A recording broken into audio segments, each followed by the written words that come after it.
Here we go, Collector Dude. I'm back with the Marvels previews.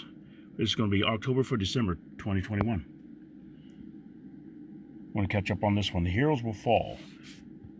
A Marvel event. Devil's Reign.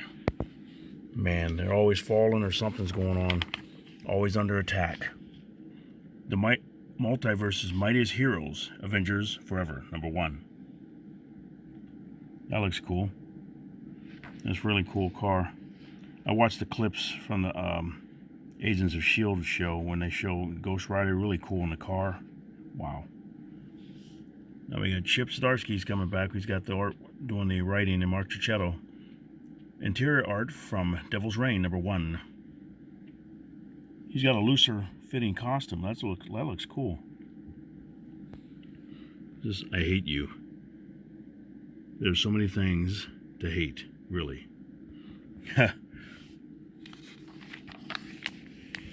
You see Devil's Reign. Your piousness. Your outdated sense of morality. You look down on our baser natures as you grinned in a fist fight. Okay, what's going on here? Let's see.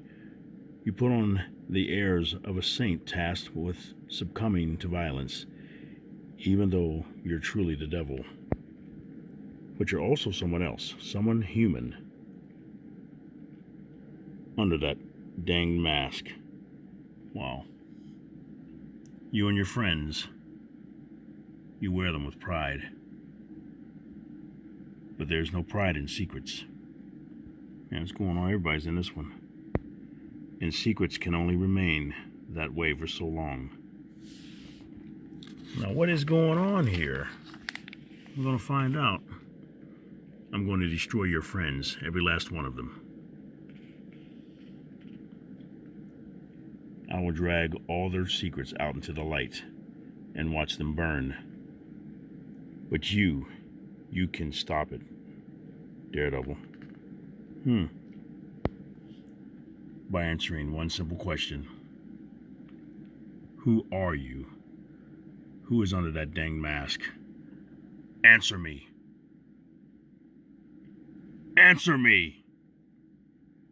Ooh, he's not scared. Look at that. Sorry, Wilson, but it's called a secret identity. How I hate you. And you don't even realize that I'm going to burn it all down to end you. Wow. He found out who he was before, but I'm not sure. Maybe you guys know the story. What happened to make him forget? Did they make the world forget like they're trying to do with the new movie with Spider-Man? Like when Spider-Man's identity came out. Remember when it came out in the comic books and everything, and did One More Day turn it around or something like that? What made everybody forget? And like I said, there's so many storylines that I'm forgetting, and I didn't watch it, but I remember he revealed in Civil War, and I'm thinking, why did you do that? And Captain America said, why'd you do that? And that's what brought on Aunt May getting shot, and it's like all this, there's so many different things that, wow. So, Devil's Reign #1 of 6. Okay, red blank variant, that looks cool. The story that's been building for years is here. Wilson Fisk went from Kingpin to mayor of the biggest city in America and is going to bring his full criminal and political power to bear on the superheroes who call NYC home. Man, I tried not to read all of it, everything, unless you want me to, just to go through this faster, but you'll get the idea of what's going on in the different books. Devil's Reign #2 of 6. Let's see, we got Wilson Fisk has set the Marvel Universe on a dangerous and violent path, hoping to remake it in his own image, systematically leveraging the power of his office against the heroes of the Marvel Universe. Fisk takes his most dangerous and craven step yet. The Thunderbolts are reporting for duty. See, now they did some of this in some of the other stories. He's been doing this stuff for a little bit of time. And he tried to do it in King in Black series and everything, and he was doing other stuff. So it's just been building up to this, I guess, like always. All these stories and everything just get tied together. It's like, wow. This looks cool, though. I can't wait to read it. I got the first book here. You see, maybe I'll read it online. Like I said, I got to go through the books that everybody won in the Road to 1100 contest, and thank you very much for everybody helping me get there. So I got to do those stories, and then I'm going to read some other ones. I'm going to play catch up on these. But so much of this stuff is so cool. Timeless, number 1. And all the different variants and everything. Here's a cover here. Here's Don Heck cover there. That's that one. This one's How Do You Win a War Against Time? A special year-ending adventure that gives portents as to what is to come in the Marvel Universe over the next 12 months. Kang the Conqueror is a warrior, a destroyer, a subjugator, but even he is subject to the whims and vicissitudes of time itself. Okay. That's a cool cover there. See, Mark Bagley's going to be doing it. Kev Walker, it says here. That's cool. Okay, let me see what Avengers Forever, number 1. That's very cool. I like when they do covers like in different tones. Like this is all reds. And they're kind of different, maybe shades of red or something, unless they all look the same and they maybe got little shades to them. But it looks really cool. And then do stuff in blues and everything. But everybody in this picture, their costumes are they got mostly red in them or black. And that's really cool. Let's see, now this is another cover. Carlos Pacheco's doing that one, and Matteo Scalera's doing that one. That looks cool. Let's see. An all-new series starring the Avengers of the multiverse. On a quest for cosmic vengeance, Ghost Rider finds himself roaring through the wasteland on a ruined Earth, where the great age of heroes never came to be, where hope is a four-letter word, and where his only ally in the coming battle against the greatest villains any universe has ever seen is the world's most wanted archaeologist, Tony Stark, the invincible Ant-Man. What? That's something different. We'll see what's going on with that one. There's another cover there. You saw that one already. That's cool. Now we got Demon Days, Rising Storm number 1. Just a second, let me change the angle of this. See if it's a little better here. Now watch the glare. There's a cover there. Juri Huri. Hiru. Let's pronounce it correctly. There's another one here. I thought that looked like Mike Allred. Then we got Peach Momoko here, her cover. Okay, there's no calm before this storm. Mariko Yoshida's journey through the mysterious forest of Kirisaki Mountain has brought her face to face with strange and terrible creatures. But she's about to be tested like never before when she crosses paths with literal gods. All right. Let's see. Now we got another cover here.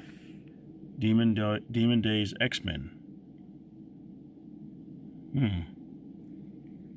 Demon Days XMen Creators Cut number 1. That's cool. I like stuff like that. I might pick some up. I usually pick up the artwork stuff. A Marvel story unlike any you've ever seen before. Now presented in bold black and white. This special edition of Stormbreaker Peach Momoko's revolutionary reimagination of the Marvel Universe also includes layouts, pencils, character designs, and unused art. That's going to be cool. Now we got the Amazing Spider-Man. Aunt May, what is she doing with Doc Ock here? Amazing Spider-Man number 80. B.BEY. So we got,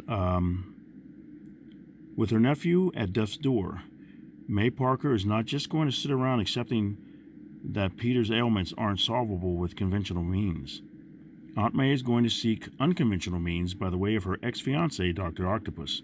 One of the most controversial couples in comics history is back together, and they're Peter Parker's only hope of living through Beyond. See, I haven't followed any of this, and I'm not sure what's going on, but it sounds cool. I got a few books, but I haven't followed any of it. And let me know if it's any good. And I love Spider-Man, his character. There's just so many books. Wow. Okay, here's another one. There's a variant down here. That's cool. Artist Dane. Okay, this one says it's new Spider-Man versus newest Spider-Man. The Beyond Corporation paid a lot of money for the Spider-Man trademark and does not take kindly to an unlicensed Spider-Man running around Brooklyn. Or should he say swinging around Brooklyn? Haha. So it's up to Ben Reilly to take Miles Morales down. Okay, now we got Amazing Spider-Man number 82. I looked at some of these. Some of these are out on the website for Midtown Comics. This one was cool. I saw this one with Ghost Rider peering through like that. I thought that was so cool. I was going to get a few of them and offer one up as a prize because I just thought it was cool. I hope I could still get it. I have to look. Okay, this is something horribly wrong is happening at the McCarthy Medical Center. Mary Jane Watson is trying to nurse the bedridden Peter Parker to health, but when Peter's roommate disappears, MJ has to step up. Can MJ and a non-mobile Peter get to the bottom of this hospital mystery? Man, okay.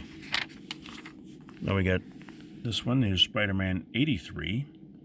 I see Arthur Adams is going to be doing all the covers. Very cool. Let me see. The creator behind the biggest cover in the last decade is going to show you what he can do with one of the biggest Spider-Man or biggest Spider moments in decades, as Peter Gleason writes and draws this issue. Cool. The webhead is facing unbeatable odds again. Can he rise to the occasion and save the day? Okay, now we got Amazing Spider-Man number 84. They're coming out. Different people are writing and drawing. I see, Cody is doing most of them, I see. The events of ASM number 80.BEY have set Dr. Octopus on a collision course with the Beyond Corporation and their Spider Hero in residence. Ben Reilly isn't the only one with new tricks up its sleeve. Or, in Ock's case, many sleeves. Wow. So he's back, I see. So he's not Superior Spider-Man. Unless this is something different, like one more day or something. What are they doing? Okay. Now we got Infernal number 4 of 4. That's a cool cover.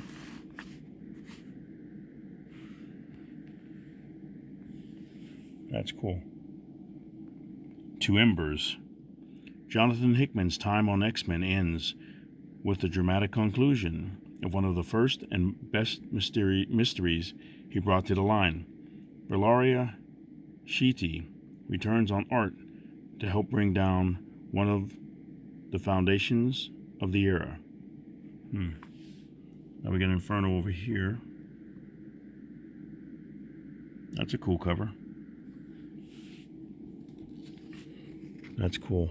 It was a girl doing cosplay, and she did something like this with Mystique and a soldier. It was a soldier's uniform or something like that. It looked really cool. Okay, now we got Hulk number 2. Donny Cates, Ryan Otley. That is cool. So he's going to be Kingpin or something. Mad Scientist, part 2 of 6. Devil's Reign villain variant by Pete Woods. So that's what that is. Bruce Banner finally has total control with the Hulk locked away. But with a tight grip on his plans, Bruce forgot one thing. Variables can happen at any time. And this one. Even Bruce couldn't have imagined. The craziness continues as the Hulk hurtles further into space, but he is not alone out there. Ooh. I love Ryan Otley's artwork. That is so cool. Okay, this looks cool too. Electra Black, White, and Blood, number 1 of 4. That's a cool cover. Bill Sienkiewicz. Fact, noun, fact, definition of fact. 1A. Something that is actual existence. B. An actual occurrence. C. Elektra Natchios is the best assassin in the Marvel Universe. Okay, now we got John Romita Jr.'s cover here. That's cool. He is awesome during rain. He loves doing rain. Very cool. You got King Conan, number 1 of 6. Cool covers. This one was cool. This was Stan Sakai. I like his artwork on that too. Look at that. A little different there. And this one is Marguerite Sauvage. Okay, Conan's last stand at the edge of the world. Jason Aaron and Mahmoud Azra return to the saga of Conan in an all-new adventure that takes the story of the Cimmerian further than has ever been revealed in any media to date. Okay. Now we got Conan the Barbarian, number 1 facsimile edition. That's cool, Barry Windsor Smith. That is cool. Over 50 years ago, legendary writer Roy Thomas teamed with visionary artist Barry Windsor Smith for the first comic book adaptation of Robert E. Howard's pulp novel Icon, introducing true believers to swords and sorcery in the mighty Marvel manner. That's cool. Now we got a nice cover here.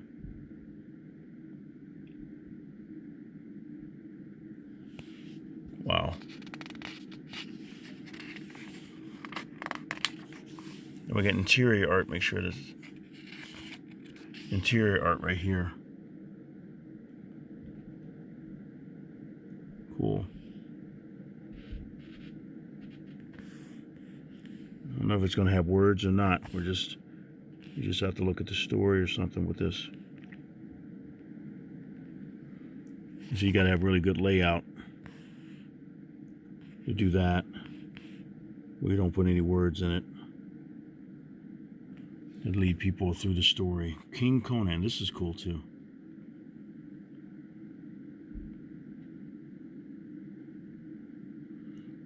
Connecting collage variant cover by Mr. Garcin. Now we got Black Panther number 2. That's cool. I think there was a Scotty Young variant that was really cool too. Ken Lashley's doing that one. There's the legendary Alex Ross. That is so cool. The Long Shadow Part 2. T'Challa must act quickly to save his sleeper agents before they are assassinated. Alright. Now we got the Thing. Who's he fighting? Some big guy with tires on his fist. Just a second. Alright, here we go. Here's some better lighting. Turn the big light out. That's the Thing there. Some guy with tires on his fist. Or on his forearms and everything. I think he's still got to be pretty strong, though, if he's going to hit rock. The Thing, number 2 of 6. Walter Mosley's foray into the Marvel Universe continues. From the stage at Radio Music Hall to a secret underground conclave situated deep beneath Central Park, bashful Benjamin J. Grimm fights to rescue his newfound love, Amaryllis, from the seemingly unstoppable Brusque. Is it Brusque or Brusque or Brusque? Different names. Now we got Venom here, number 3. As everything Dylan Brock has come to know and love unravels around him, he's beginning to realize a terrible truth. The Venom symbiote is not a harmless pet, no matter how much it pretends to be one. It's an alien, a dangerous, violent, often bloodthirsty alien. Whatever bond it had with Dylan's father, Eddie Brock, special as it may have been, is gone, and Dylan might be soon too. Wow. And see, that's like a spoiler alert for me because something happened to Eddie. Now we got Mr. or Mrs. Marvel. And a variant down there. Peach Momiko. We have Ms. Marvel, Beyond the Limit, number 1 of 5. Ms. Marvel returns in a new story from best-selling author Samira Ahmed. While on a break visiting her cousin in Chicago, Kamala Khan stumbles upon a robbery at her university physics lab and maybe sets off an explosion of interdimensional proportions in the process. Uh-oh. Still nothing she can't handle, or so she thinks. And so she gets home and finds her whole world turned upside down and into a Bollywood set. Cool. Why is everyone she knows singing, and how can she make it stop? All right. This one's cool. I got the first one of this. It's beautiful artwork. Captain America, Iron Man. Look at that. Man, oh man. That's number 2 of 5. Meet the Paladins. When a group of eager new superheroes erupts Cap and Iron Man's hunt for escaped Hydra commander Veronica Eden, Steve and Tony struggle to determine whether the team is an asset or a liability. But they'll need all the help they can get when Veronica makes a powerful new friend. Okay. That is a beautiful cover. Now we got Hawkeye. Kate Bishop. I got the first one of this. This is cool. Number 2 of 5. Before Kate can fully wrap her head around the fact that her estranged sister Susan has reappeared, what? And was the one who invited her to resort Chapeau in the first place, what? And that this case is definitely not going to allow much in the way of pool time. Ugh. She gets pulled into something she does know. What's that say?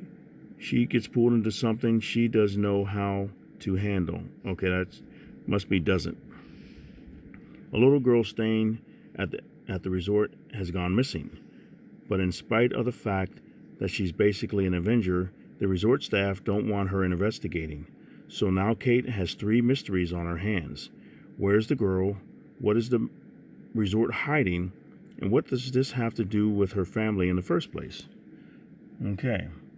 Now we got Wastelanders. This looked interesting because I like the Wasteland stories and everything with Old Man Hawkeye, Old Man Wolverine and everything. So, and Old Man Star-Lord.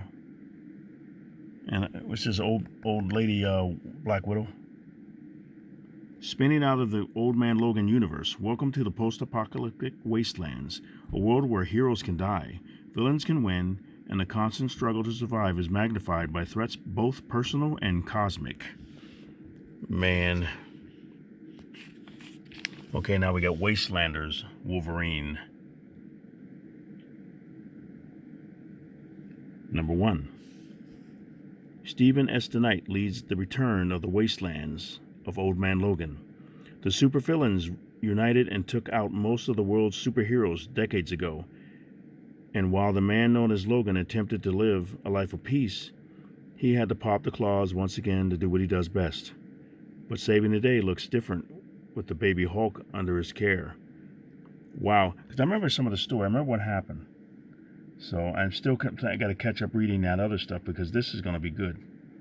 I like this, like stories like this that go off in different ways about what happens, like in reality of this is like an Elseworld story or something like that.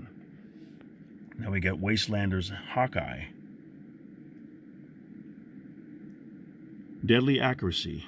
Witness the never-before-told story of Hawkeye's training with Stick. Wow, the man formerly known as Daredevil. Clint Barton's sight may be gone, but his will to revenge is stronger than ever. And with the training and expert guidance of Matt Murdock, arrows will fly again. That's cool. Okay, now we got Wastelanders Doom, number 1. That's a cool cover. The Once and Future King. Dr. Doom helped wipe out the heroes on the day the villains won. But even as he rules his domain in the Wastelands, a greater destiny calls to him.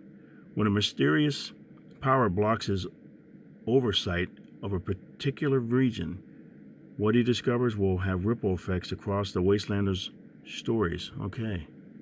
Got to get all of these. Wastelanders Black Widow, number 1. Who is the Black Widow? The Lizard King has grown monstrous and deadlier than ever as the Lord of his southern domain. But when rumors breaks that critical information is believed to be stored in his impenetrable fortress, only the greatest spy of all is up to the infiltration, the deadly Black Widow. And now we got Wastelanders Star-Lord. Got a variant cover down there. Will Sliney. Or Slinny. Peter Quill, haunted by his past. Star-Lord number 1, okay, Wastelanders. The legendary Star-Lord has fallen on hard times. With the Guardians of the Galaxy disbanded, Peter Quill returned to Earth to find it a wasteland unlike anything he's seen across the stars. Heroes dead, villains in power. While he's taken out one threat, others remain in the wastelands, and Star-Lord's own desire to assuage his guilt for being off-world during the calamity will land him right in the middle of another. Will Quill overcome the mysterious force waiting for him at the sight of his lost love's death? Or is she not really dead at all? All right. Okay, let me stop here. But let me know what you think. There's so many different things. There's, hopefully you guys like that. There's so many different books coming out, and these look really cool. This stuff is coming out next week. Some of this stuff. I saw this one. So let me know what you think. But you guys have a great day, and Collector Dude is out.